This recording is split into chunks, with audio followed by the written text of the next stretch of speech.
Welcome to Photoshop tricks under 2 minutes.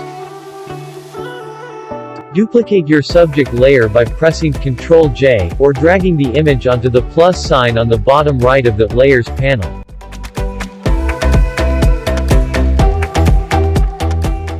Add a new fill layer, and choose Solid Color.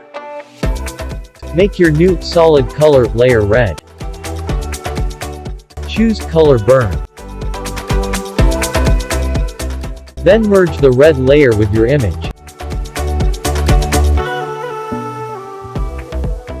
Use the magic wand, and select the white background.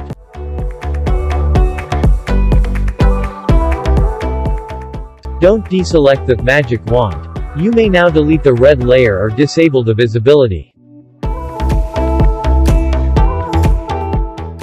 Click on your main image layer and press and hold Alt, and then click on Add Layer Mask. That's under 2 minutes. Please don't forget to like, share and subscribe to my channel. See you on the next video and thank you for watching.